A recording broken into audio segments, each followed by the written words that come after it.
Welcome to the Civil War Digital Digest. I'm Jeremy, and in this episode we're going to finish up talking about the popular farming tool, the scythe.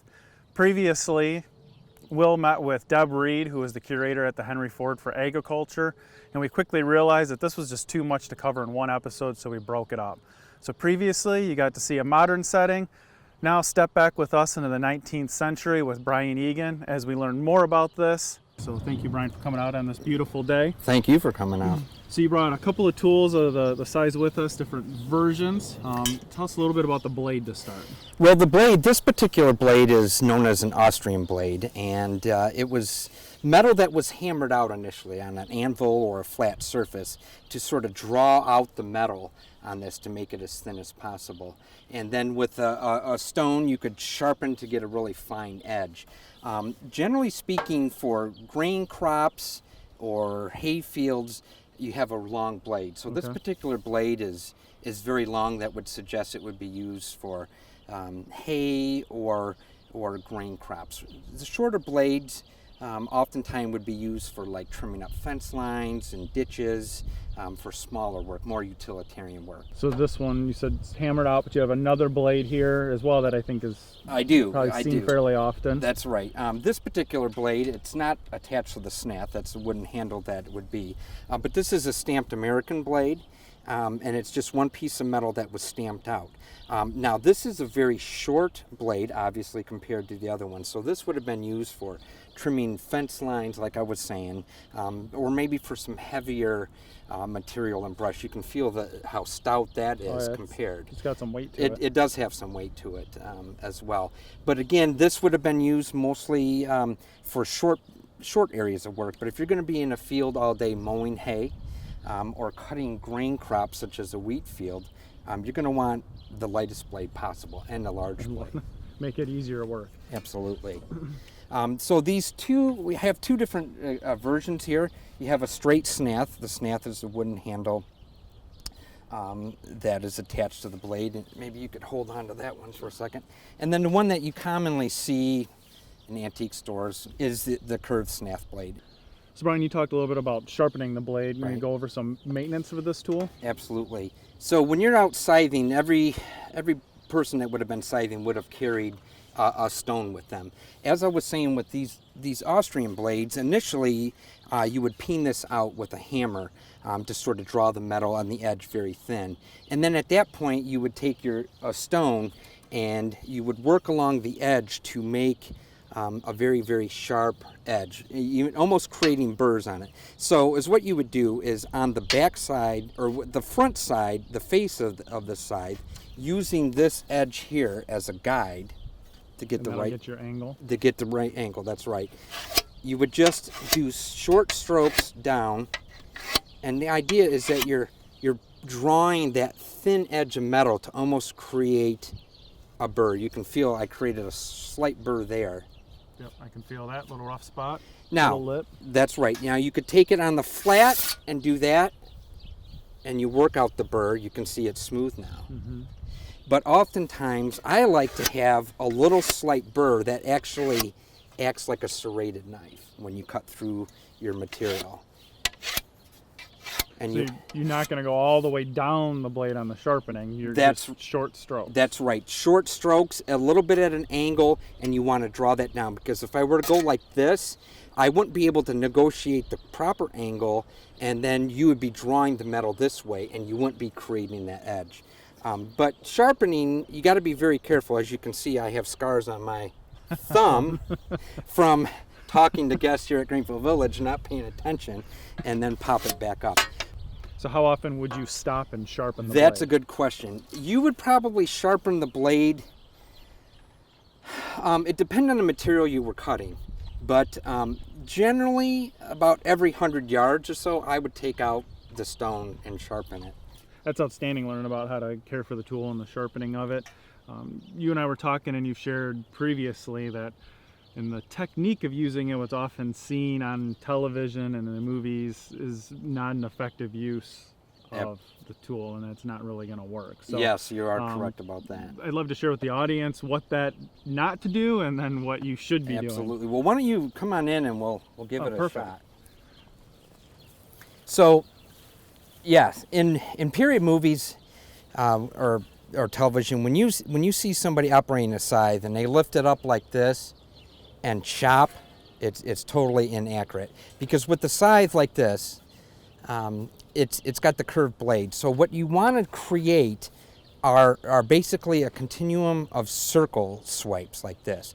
Every time you lift a scythe up off the ground, you got to renegotiate to get it down to the surface. And if you're a farmer harvesting a crop, especially like a hay crop, you want to get as low to the ground as possible because you want to get the greatest yield.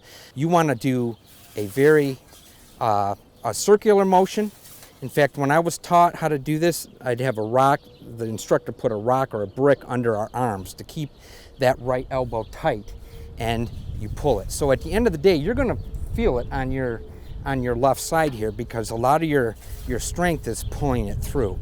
You want to use the entire length of the blade as a cutting surface. And when you're scything properly, you can hear it. You can hear it actually slicing through the material that you're cutting. I think we're going to work in this field a little bit. You want to tell us Right. What are we going to be working? This is winter wheat here, turkey red winter wheat. It's an antique variety, so you can see how tall it's growing as opposed to hybrid wheat fields today that are 8 to 12 inches. Typically, you would be harvesting a wheat field like this with what would be known as a cradle scythe. It's very similar to this, but you would see basically wooden tines that would extend as far as the blade, maybe 4 or 5 of them.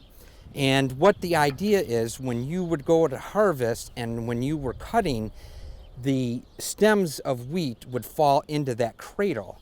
And at the end of your swipe, you would just dump them into a pile, which was known as a gavel. Then people would follow behind and tie up the gavels of wheat and put them in, to make sheaves, and then stook them.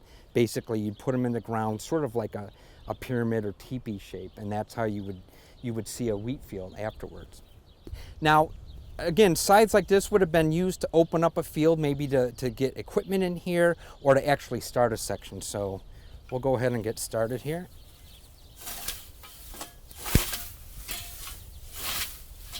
And it's what you want to do is take little steps as you move forward. Not too big, you don't want to be too aggressive. And again, you want to keep the blade nice and flat. Now, Jeremy, you can see here how the wheat's just kind of haphazardly falling. If I had a cradle scythe, it would be dumping in perfect gavels along the way. So children, other family members, unskilled scythemen, they go behind and gather all these gavels and tie them up. So why don't I do a couple more passes here. And again, you see how I'm keeping the blade flat on the ground? Nice and close. Nice and close. Now, you've read accounts about officers talking about their men being mowed down like grass before the scythe. And you can see here just how effective a scythe mowing can be. And you put that in the context of an officer's men being mowed down like grass before the scythe. You can see the devastation that they're talking about. You want to give it a shot? Absolutely, I've been waiting for that. You want the straight snath or the... What do you think's easier to learn on? Why don't you try this one? All right. We'll exchange here. Step up, and you want to have your feet maybe a little bit like this, maybe the front one a little bent at the knees, and take just a small little bit at a time. Only go in a few rows at a time. Don't try to take a big snath. So go ahead and pull back, and now you want to pull that through. Keep it low to the ground. Good, good. Now, let me just pause you there. If you're leaving a little bit, don't walk forward when you, just cut it and then move forward once you have a next a nice opportunity. And most of your cut is going to be at this point here. The first part is less so than So getting the power and the power, right? And you see how you were getting hung up there? Mm-hmm. That's because you weren't pulling through all the way. You got to pull through. Right. There you go. Try to be a little less aggressive with it. Yep. I can hear it. I can hear the difference. Yep. All right. What do you think? See, and then I would be following behind in another row, and then when I got about 10 feet out, the next person would start. So you could then sweep an entire field through.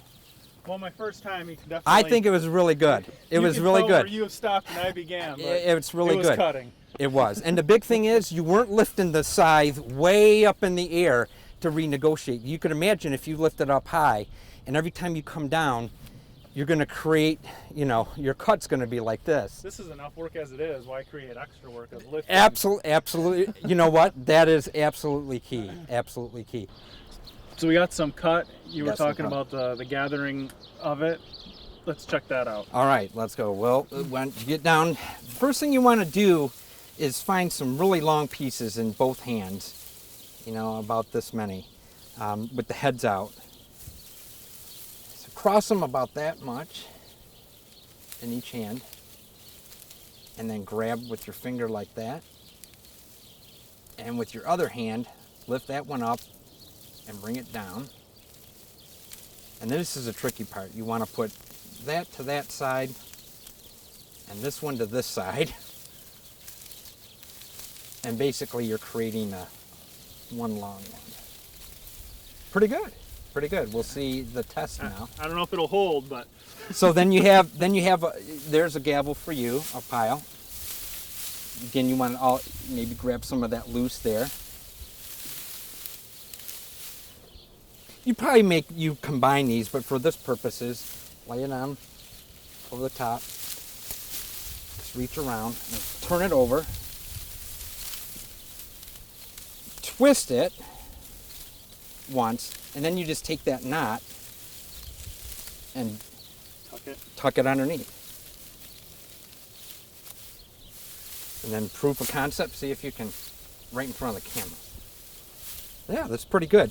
You want to tie it about 3/4 of the way up, a little higher up, but that's pretty good because you want to sort of keep the heads together. Now we were taking our time. We try to keep the heads of the wheat closer together, or the oats. But yeah, and then you would take about 8 of these, stack them together, opposite. We need about 6 more.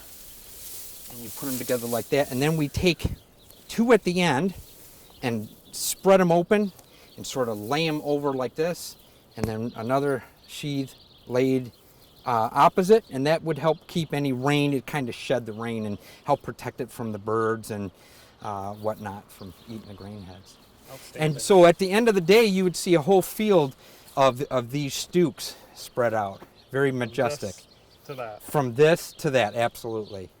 And then you would go through afterwards with the wagon and oxen and horses, collect all this and get ready for threshing. Brian, thank you for this experience, sharing your knowledge with us, letting me get in there with you and be able to connect with history and to experience this is just amazing. And I hope that through this video and this episode, you've been able to connect with history and see some minutia that every soldier in the ranks during the Civil War would have been familiar with in some fashion or another, some crop, some necessity. We want to say thank you to the Henry Ford for hosting us and allowing us to do this here. Please take a look at the comments area for the link to them to check out what else they offer and to support them. And thank you for supporting us at the Civil War Digital Digest, and stay tuned for the next episode.